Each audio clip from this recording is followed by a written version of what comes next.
بسم اللہ الرحمن الرحیم۔ السلام علیکم دوستوں، ایک نئی ویڈیو کے ساتھ حاضر ہیں۔ چلے اپنی ویڈیو سٹارٹ کرتے ہیں۔ اسی سال اپریل کے اندر ہم نے یہ خبر سنی تھی کہ سربیا فرانس سے رفال طیارے پرچیز کرنے جا رہا ہے۔ اب جب سے یہ خبر آئی ہے تب سے سربیا کے اندر کچھ ایسی آوازیں اٹھ رہی تھیں جو کہ اس ڈیل کے خلاف تھیں۔ اس کے علاوہ سربیا کی ویسٹرن ورلڈ کے ساتھ جو ریلیشن شپ تھے وہ بھی بہت زیادہ اچھے نہیں چل رہے تھے۔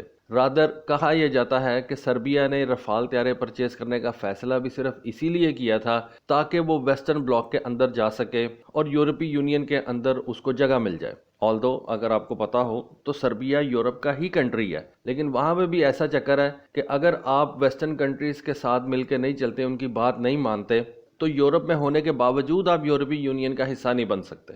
وہاں پہ بھی ایک قسم کا گینگ بیٹھا ہوا ہے، اور اس گینگ کی اگر آپ بات مانیں گے تو وہ آپ کو یورپی یونین کے اندر جو ہے وہ شامل کریں گے، ورنہ یورپ کے اندر ہوتے ہوئے بھی آپ اس کا حصہ نہیں بن سکتے۔ اس کے علاوہ یہ بھی بتایا جا رہا تھا کہ یہ رفال طیارے جو سربیا کو پرووائڈ کیے جائیں گے ان کی کیپیبلٹیز جو ہیں وہ شیلف کر دی جائیں گی، بالکل اسی طرح سے جس طرح سے امریکہ نے مصر کے F-16 کی کیپیبلٹیز جو ہیں ان کو کم کر دیا ہوا ہے۔ نہ صرف مصر کے F-16 کی کیپیبلٹیز اس طرح سے نہیں ہیں، بلکہ مصر کو جو رفال طیارے فرانس کی طرف سے پرووائڈ کیے گئے ہیں وہ بھی پراپر کیپیبلٹیز کے ساتھ نہیں آتے۔ جو کیپیبلٹیز رفال طیارے اس وقت فرانس یوز کر رہا ہے یا دوسری کنٹریز جن کو یہ رفال طیارہ سیل کیا گیا ہے، مصر کو وہ کیپیبلٹیز پرووائڈ نہیں کی گئی۔ بات کو سمپل کریں تو جب میڈیا اور میزائل ہی رفال طیارے کے ساتھ نہیں لگایا جائے گا تو آپ نے رفال طیارے کا کیا کرنا؟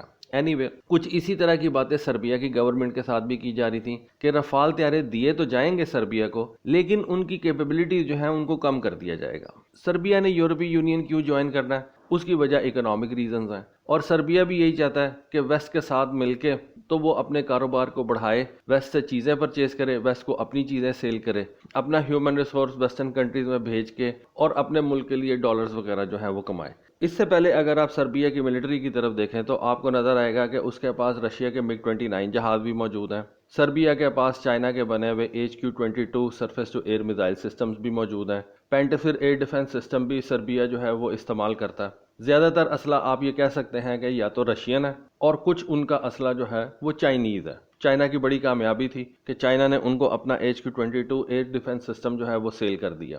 بیسیکلی میں آپ کو تھوڑا سا بیک گراؤنڈ بتا دوں، سربیا نے رشیا سے S-300 یا S-400 ایئر ڈیفنس سسٹم جو ہے وہ مانگا تھا، لیکن سربیا کے اوپر ویسٹرن کنٹریز کی طرف سے اتنا زیادہ پریشر بنا کہ اس کو رشیا کے ساتھ اپنی یہ S-300 یا S-400 کی جو نیگوسیشنز تھیں ان کو ختم کرنا پڑا۔ اس ڈیل کو جو ابھی ہوئی بھی نہیں تھی اس کو سکریپ کرنا پڑا، لیکن سربیا نے پھر بھی ویسٹرن کنٹریز کی طرف جانے سے بہتر یہ سمجھا کہ وہ چائنا سے ایئر ڈیفنس سسٹم پرچیز کر لے، اور جو کہ انہوں نے بعد میں کیا بھی۔ سربیا آج HQ-22 ایئر ڈیفنس سسٹم استعمال کر رہا ہے، رشیا کا بنا ہوا پینٹسر بھی استعمال کر رہا ہے، خیر وہ ایک شارٹ رینج والا ایئر ڈیفنس سسٹم ہے۔ لیکن پھر سربیا کے اندر کچھ پالیٹکس بدلی، انہوں نے سوچا کہ ہمیں الٹیمیٹلی ویسٹرن بلاک میں ہی جانا چاہیے، ویسٹ سے اپنی باتیں منوانی چاہیے۔ سربین گورنمنٹ نے رفال طیارے پرچیز کرنے کا فیصلہ کر لیا کہ اس طرح سے ہم یورپی یونین کے اندر داخل بھی ہو جائیں گے اور وہاں سے ہمیں بہتر ٹریڈ ڈیلز جو ہیں وہ مل جائیں گی۔ لیکن اب 13 اکتوبر کو سربیا کے جو ڈیپٹی پرائم منسٹر ہیں ان کی طرف سے ایک سٹیٹمنٹ سامنے آئی ہے جس میں ان کا کہنا یہ ہے کہ اس وقت سربیا کو برکس جو ہے وہ ایک بہتر ڈیل پرووائڈ کر رہا ہے، اور برکس یورپی یونین کے مقابلے میں ایک بہتر آلٹرنیٹ ہے سربیا کے لیے۔ ان کا کہنا یہ ہے کہ برکس ہم سے کچھ ایسا چیزیں نہیں مانگ رہا اور ہمیں بہت کچھ آفر کر رہا ہے، جبکہ اگر ہم یورپی یونین کی طرف دیکھیں تو وہ ہمیں آفر کچھ بھی نہیں کر رہے اور ہم سے کافی کچھ جو ہے وہ بدلے میں مانگ رہے ہیں۔ اس لیے سربیا کے لیے برکس کو جوائن کرنا ایک اچھی اپرچونٹی ہے اور یورپی یونین سے تھوڑا دور رہنا جو ہے وہ زیادہ بہتر ہے۔ اور سربیا کے ڈیپٹی پرائم منسٹر کا کہنا یہ تھا کہ ہم اس وقت برکس کی طرف سے آفر کی جانے والی جتنی بھی کوآپریشن ہے وہ جو ہمارے ساتھ کریں گے ان کیس کہ اگر وہ جوائن کرتے ہیں اس کو ہم کلوزلی انویسٹیگیٹ کر رہے ہیں، اور یہ پاسبلٹی بھی دیکھ رہے ہیں کہ برکس کو جوائن کرنے میں ہمیں کیا فائدے ہیں اور یورپی یونین کو جوائن کرنے میں ہمیں کیا فائدے ہیں۔ سربیا کے ڈیپٹی پرائم منسٹر کی اس سٹیٹمنٹ کے بعد لگ ایسا رہا ہے کہ یہ جو رفال کی ڈیل ہے یہ ساری کی ساری اس چیز پہ ڈیپینڈ کرے گی کہ سربیا کس بلاک کو جوائن کرتا ہے۔ دیکھیں، اگر تو سربیا نے اپنے ڈیفنس کے لیے یہ رفال طیارے لینے ہیں اور ان کی کیپیبلٹیز کو ڈاؤن گریڈ کر کے پرچیز کرنا ہے تو میرا ذاتی خیال یہ ہے کہ سربیا کو کوئی فائدہ نہیں ہے۔ مجھے نہیں پتا کہ سربیا رشیا سے کوئی جہاز پرچیز کر سکے گا یا نہیں، کیونکہ رشین شاید اس وقت اس پوزیشن میں ہی نہیں ہے کہ وہ دنیا کو ایکسپورٹ کے لیے کوئی اچھا جہاز آفر کر سکیں. ایک تو ان کو اپنے لیے کافی زیادہ ضرورت ہے، دوسرا جو ان کا 5th جنریشن کا جہاز ہے اس کی پروڈکشن ہی اتنی زیادہ نہیں ہے کہ وہ اپنے لیے اس کو بنائیں یا کسی اور کو ایکسپورٹ کریں. تو سربیا کے لیے جو پیچھے آپشن بچ جاتی ہے وہ ہے چائنا کی، جس سے سربیا نے HQ-22 میزائل بیٹریز جو ہیں وہ پرچیز کی تھیں، ایئر ڈیفنس سسٹم پرچیز کیا تھا. اب چائنا کس قسم کا جہاز آفر کر سکتا ہے سربیا کو؟ وہاں پہ 2 جہاز میری نظروں میں آتے ہیں. ایک ہے JF-17 تھنڈر اور دوسرا ہے J-10C.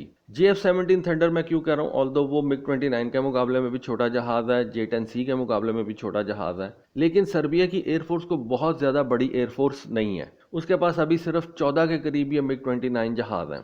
لیکن اگر آپ سیم کیس آذربائیجان کی ایئر فورس کا دیکھیں تو وہاں پہ بھی آپ کو یہی جہاز نظر آئیں گے. مطلب آذربائیجان کی ایئر فورس کے پاس بھی تقریباً یہ 14 کے قریب MiG-29 جہاز تھے. انہوں نے بھی 14 JF-17 تھنڈر پاکستان سے پرچیز کیے، پاکستان سے کیے، چائنا سے کیے، بننے پاکستان میں ہی ہیں، اور پاکستان نے یہ ڈیل کلوز کی ہے، اور پاکستان ایئر فورس کے ہی لوگ جو تھے وہ آذربائیجان گئے ہوئے تھے. آپ اس کو جس طرح سے مرضی کہہ لیں، لیا انہوں نے JF-17 تھنڈر ہی ہے. اٹ مینس کہ JF-17 تھنڈر نے آذربائیجان کے MiG-29 جہازوں کو ریپلیس کیا. سربیا کے پاس بھی MiG-29 جہاز ہی ہیں اور 14 کے نمبر میں ہی ہیں. اور سربیا اگر برکس کو جوائن کرنے کا فیصلہ کرتا ہے اور رشیا سے جہاز نہیں پرچیز کرتا، میرا خیال ہے کہ رشیا اس وقت اس کو آفر کرنے کی پوزیشن میں ہی نہیں ہے، تو سربیا کے پاس جو راستہ بچتا ہے وہ ہے چائنا کا. چائنا کے ساتھ اس کے آلریڈی ریلیشنز ہیں، چائنا سے آلریڈی وہ ویپنز جو ہیں وہ پرچیز کر چکا ہے. تو چائنا سربیا کو JF-17 تھنڈر بھی آفر کر سکتا ہے، اور اگر سربیا زیادہ پیسے دے، جو کہ وہ فرانس کو دینے جا رہا تھا رفال کی صورت میں،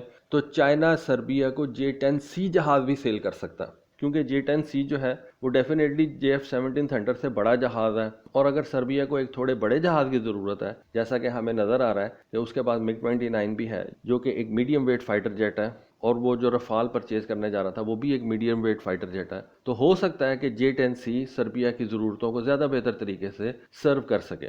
لیکن آنے والے دنوں میں ہی پتہ چلے گا، پہلے کہ کیا سربیا رفال کی ڈیل کو پرسو کرتا ہے یا یہ ڈیل ختم ہو جاتی ہے. دوسرا، اگر سربیا چائنا کی طرف جاتا ہے تو وہ کس قسم کا جہاز پرچیز کرتا ہے، کیونکہ آپشن اس کے پاس مجھے تو چائنا ہی کی نظر آتی ہے. وہاں پہ 2 آپشنز ہیں، JF-17 تھنڈر اور J-10C. تو یہاں پہ ایک سٹیٹمنٹ سربیا کے ڈیپٹی پرائم منسٹر کی میری نظروں کے سامنے سے گزری تھی، تو سوچا آپ کے ساتھ اس کو شیئر کروں، اور رفال اور سربیا کی ڈیل جو ہے دیکھتے ہیں کہ اس کا آگے کیا فیوچر ہے. تو دوستو یہ تھی آج کی ویڈیو، یہ تھی آج کی انفارمیشن. ہوپفلی آپ کو آج کی ویڈیو، آج کی انفارمیشن پسند آئی ہوگی. کامنٹ سیکشن میں اپنی رائے سے ضرور آگاہ کیجیے گا. آج کے لیے بس اتنا ہی. Thank you. اللہ حافظ.